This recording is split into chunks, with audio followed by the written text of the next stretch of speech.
So the Premier League has a pretty insane battle for Europe going on right now. 8 clubs between 5th place and 12th place are within 6 points of each other, meaning spots for the Conference League, Europa League, and potentially the Champions League are up for grabs. That's pretty interesting, right? Well, now imagine a league that has 2 points separating 9 clubs battling relegation. The league leader is a newly promoted club. The team with the league's worst goal difference of -17 is sitting above 2 other teams that have a goal difference of 0. The league transfer record was broken this winter by a club who never spends money historically, and then the most historic club in the entire history of the country is sitting in the relegation zone. Welcome to Poland. So the Ekstraklasa is the top league in Poland. They are currently in the middle of their winter break after finishing the first half of the season on December 14th, and they will resume play on January 30th. That gives us the perfect opportunity to talk about how absolutely insane, just completely bonkers, that league actually is for them. And just a quick shout out to this guy from Twitter for letting me know about this league. If any of you have information about a league somewhere in the world, let me know. I try to stay on top of it, but there's only so much I can keep track of when there's literally hundreds of leagues out there. So again, shout out to this guy. And as a thank you, here's a used needle for your needle needs. Now let's just start off simple. Here's the current table of the Ekstraklasa.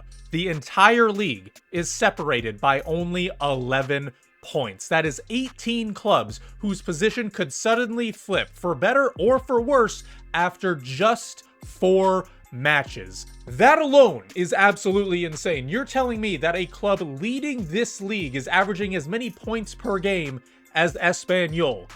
Really? You're telling me that the club with the best form in the last 5 matches, it's sitting in 14th, 2 places above the relegation zone?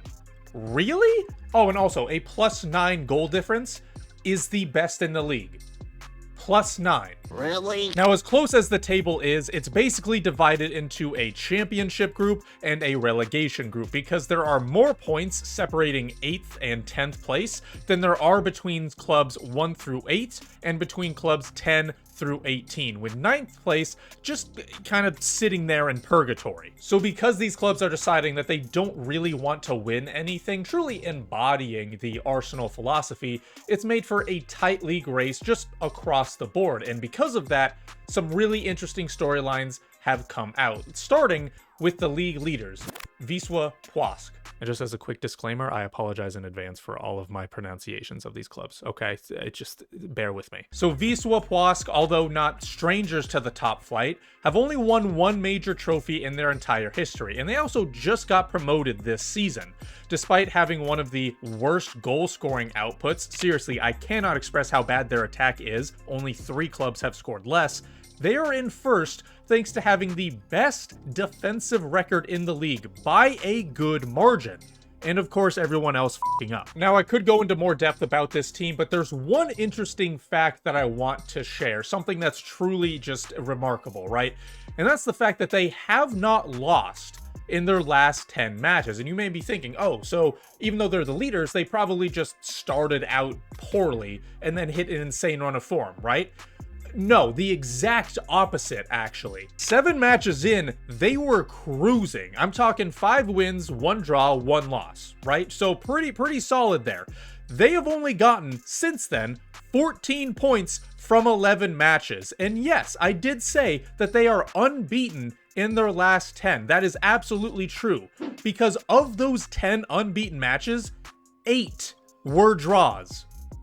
They are just Arsenal. Now, another storyline involves Arca Gadena. Now, they are also newly promoted, but unfortunately, their promoted season is not really going as well as Pasque's. They have conceded the 3rd most goals and scored the least in the league, which obviously means they have the worst goal difference. And I mean by a lot. Like, the next closest is -11, all right? They are trash.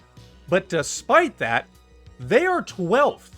They are above a club who has over double the amount of goals scored, and they are above a different club who has conceded nearly half as many goals. Now, a large portion of their wins involve them just getting out XG'd pretty easily, but then Miraculously, their opponent just messes up at some point and they take advantage. I mean, the commentator doesn't even mince words here. He calls the opponents a disaster class in defending. That was a disaster class in defending. And it's not as if they're getting unlucky in certain situations or just bunkering down and just letting their opponents have bad shots or anything like that. No, no, no.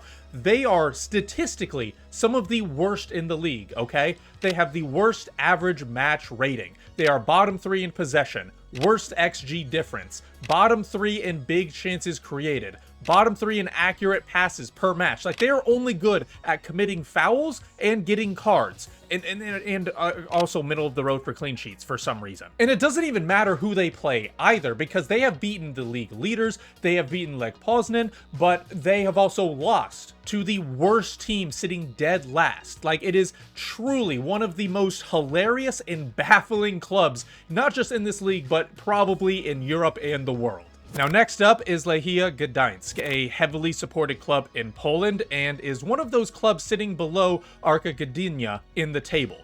They're also rivals, so that makes it real interesting. Now, they have scored the most goals in the league, but they also have a goal difference of 0, meaning they have also conceded the most goals in the league, which is already bad news, but it's worse when you realize the manager specifically worked on defending during the offseason.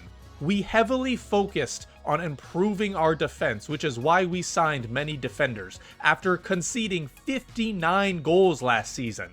Well, John, I gotta say, it has not gone very well. You're on course for conceding 70 goals this season, okay? Something's gotta change. Now, I'm gonna add in some quick lore here. So, Leah were actually deducted 5 points at the beginning of the season because of some ongoing financial and administrative problems. So, based on the results, they would be on 25 points and in 9th place. But that's obviously not what's going on. And there also may be some karma involved, because a few years ago, they made fun of Arca Gadena for their inferiority complex, stating, "We're not heading to 1 Liga, and you're not getting into Ekstraklasa." Both of those things did happen about 2 years ago, and now Arca is above them. Life is a bitch, huh? Next up, there is Pasque Gitza, who sits right below those fierce rivals. Is actually very similar to Gdańsk, but instead of having all attack, no defense, they are the opposite and have a great defense, but no attack, like none whatsoever. They have scored the 2nd least in the league, yet they are also the most informed club in the country, getting 12 points from their last 15. I mean, I don't know, man. This league is a mess. Now, Vidsev WooC is another club worth mentioning, and it's actually for 2 reasons that we're going to go over. Now, one is the fact that they are a fairly historic side in the country, with 4 league titles to their name, as well as a Polish Cup win, yet they're sitting in 15th because this century has just not been too kind for them, jumping between 1st and 2nd tier for a decent amount of time, and even going into the 4th tier because of some financial problems. Now, the second reason is looking at why they are struggling this season specifically, because even with all of their financial struggles from basically just a decade ago, this season, they have spent the most money out of anyone in the league by a lot. Now look, in general, Vidsev WooC were measly spenders, as are most of the clubs in leagues like this, maybe besides the most historic or the heaviest of hitters. Across all seasons, or at least until they started keeping track, they had spent about 3.16 million euros up until last year, making them about 15th in terms of spending all time in this league. When you add in this year, they are 4th. They've spent nearly 4 times more in the last 6 or 7 months than in the last billion years combined, which is technically true. It's maybe a little much to say that, I get that, but I'm a storyteller, okay? What can I say? Now, this spending peaked this winter when they recently broke the league transfer record by buying a winger from the MLS, which are not words I don't think anyone has ever said before. So how has this club suddenly got so much money?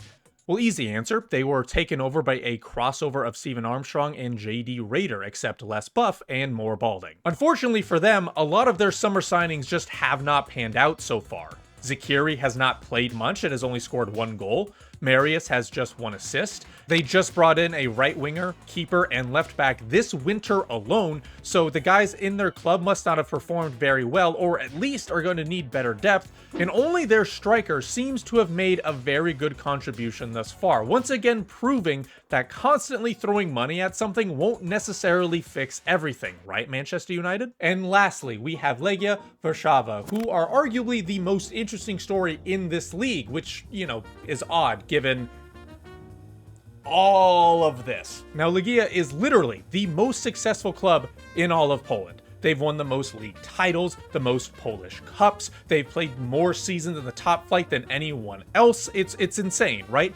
Currently, however, they sit second to last. They have not won a league match since September 28th, a run of 9 matches, and they've been knocked out of the Conference League. What is happening to Legia Versava? Well, it's a combination of things, starting with them being a slightly less drastic version of Vidsev WooC. Obviously, the most historic team is going to have cash to spend, and over the league's history, Warszawa have done just that. Their big money signing was striker Milita Rajovic from Watford, who looks very similar to this guy, Dr. Milos. Yep. Unfortunately for them, he is struggling with putting the ball in the net. Now, he is getting into good positions, racking up one of the higher XGs in the league, but he is wildly underperforming, more so than anyone else. Now, what makes it worse is that literally no one else is getting into these scoring positions. No one else has scored more than 2 goals. No one else has even accumulated more than 2 XG. That means it is up to that one single man, and unfortunately, he just has not been up to it. And what makes it even worse, more worse than the worst that I just said was worse, is that, at least from an outsider's perspective, that seems to be the only problem. Like, that is just like kind of like the one thing. They have the best goal difference, but are underperforming by over 10 goals. No one else even comes close. Except for Jagiellonia, who are overperforming by 12 goals. I mean, XG philosophy needs to keep an eye out for this one, okay? A storm is brewing. So the final day of the Ekstraklasa is set for Saturday, May 23rd, and I doubt that the league table is going to be exactly the same if and when we revisit it, and I'm sure some teams are going to be moving around a lot. I'm sure the gaps are going to be different, but at the very least, I hope that we can expect for a very exciting finish, whether it's for a European spot, the title, or relegation. And again, just a quick shout out to this guy for letting me know about the league. He's a fan of Gdańsk, who I made fun of. Yeah, that's my bad.